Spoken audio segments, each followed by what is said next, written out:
Welcome to Foundation Friday. The dedication and covenant of silent unity was signed on December 7th, 1892 by Charles and Myrtle Fillmore, founders of the Unity movement. It is unlikely when they signed this covenant that they had any idea how far-reaching unity would be as it evolved into the church we know and love today. We invite you to join us as we explore and share some of the original ideas, teachings, and writings of the men and women who created the foundation of the Unity Church. Hi there. Thank you so much for joining us today for our Foundation Friday program. Today we are going to reflect on the wisdom from Unity co-founder Myrtle Fillmore. We're looking at some of the letters that she wrote, and they were published in a book called Letters of Myrtle Fillmore in 1936. And these are letters she wrote largely to her staff and people she was training, called Our Work. I hope you really enjoy them. These letters really speak to the integrity, the spiritual platform and foundation, and the education she was hoping to bring into the world. And she pretty much did. Here we go.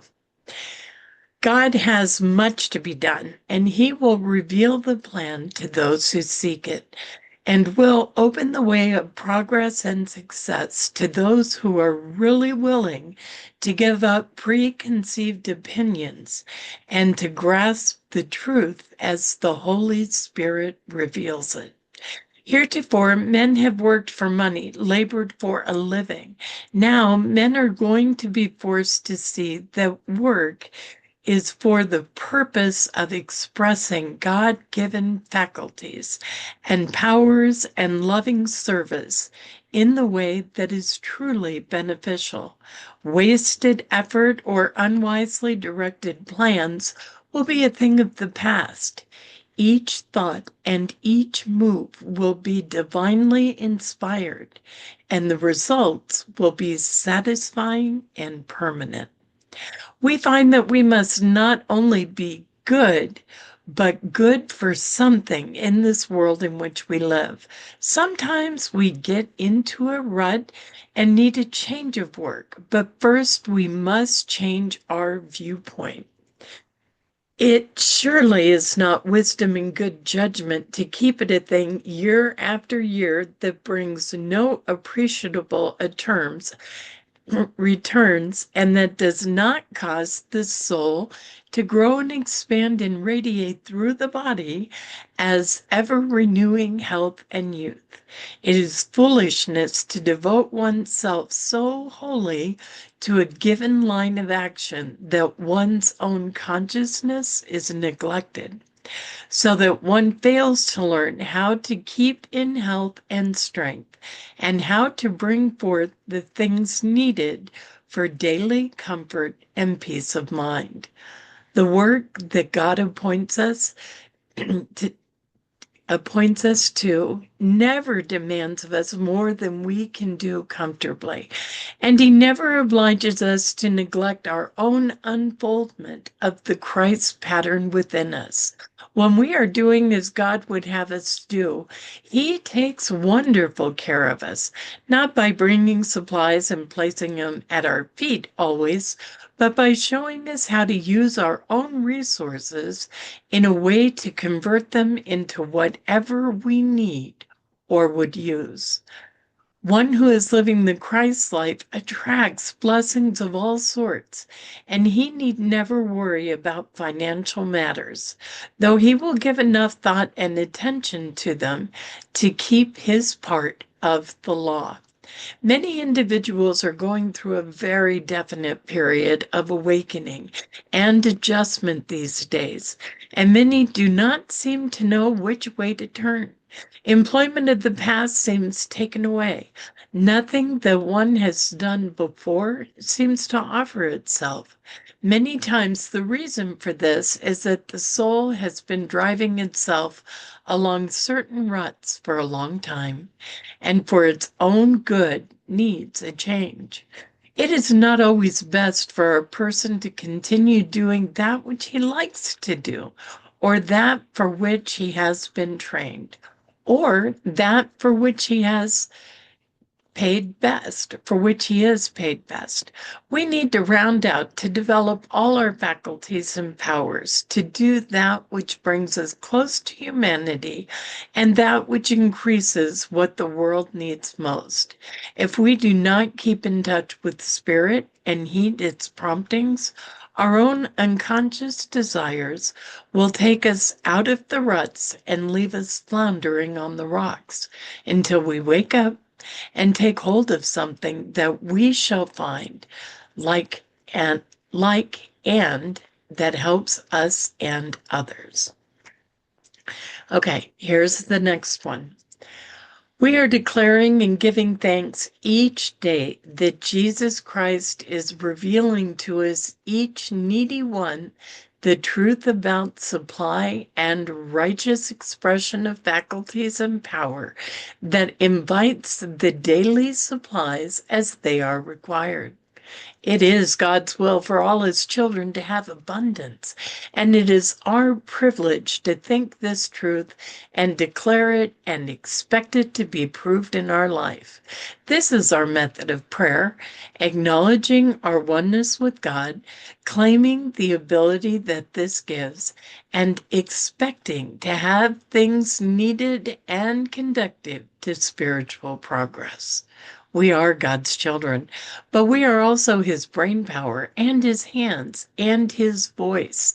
It is through us that God expresses his ideas, his blessings, and brings forth the unmanifest good in the forms in which we use it. Understanding this gives one a much better attitude towards work and makes one confident that one can and will have plenty to do and will receive compensation for it. As we realize that we are helping God to bring forth his blessings in order, our work becomes interesting and joy-filled. We no longer feel that we must overdo in order to realize as much money as possible. We leave it to the divine law to bring us our own, and we soon see that the better work we do and the more satisfaction and supply we receive, because it is a law back of the personal relations existing between men. God never sends a soul into the world without providing for its needs.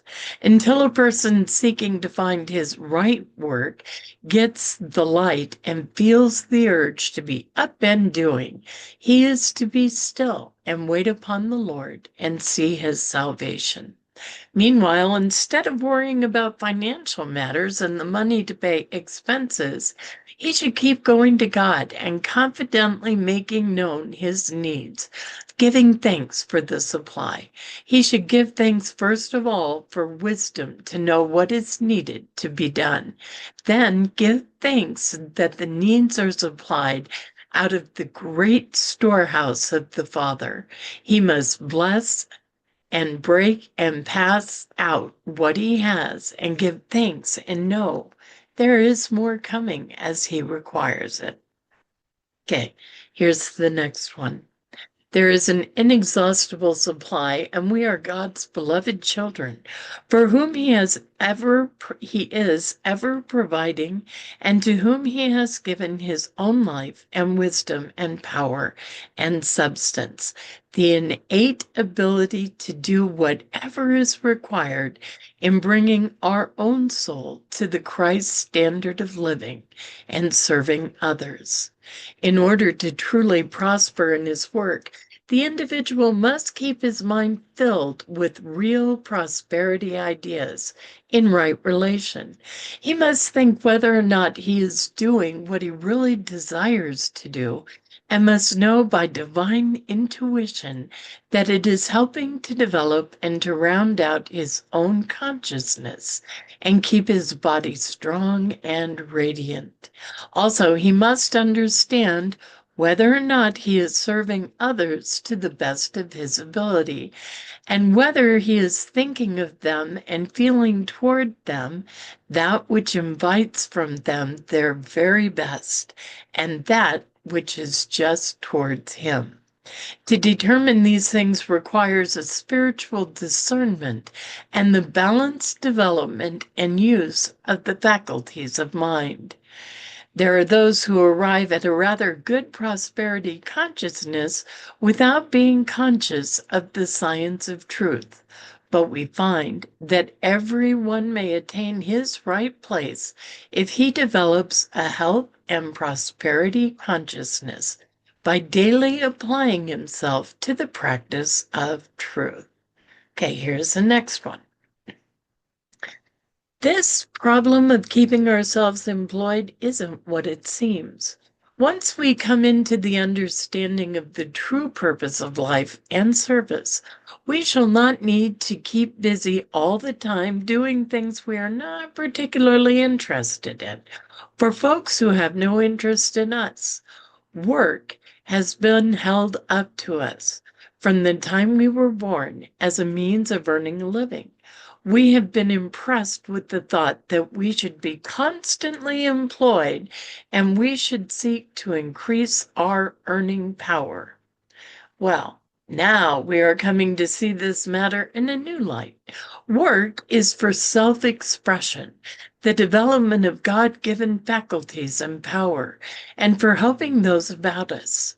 Our life and sustenance are gifts from God, and they are free for the taking when we understand how to proceed. At present, we do find it most helpful and convenient to have some definite arrangement whereby we serve others and keep the channels of supply open.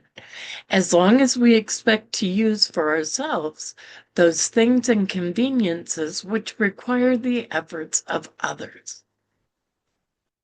We should and must give of our own abilities in some sort of service in return.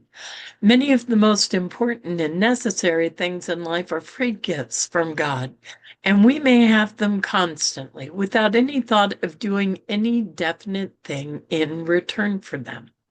The air we breathe, the sunlight, the beauty of nature, the out of doors for recreation and rest and inspiration.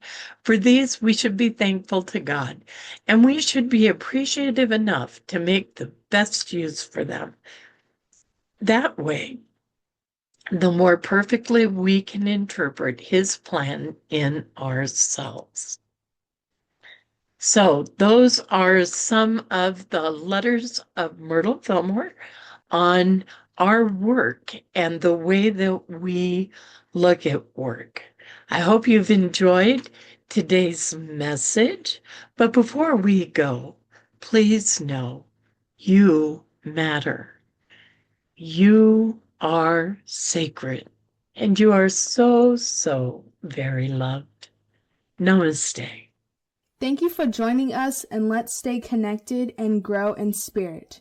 We are on Facebook. Search for Unity Church of El Cajon and follow us and like our posts.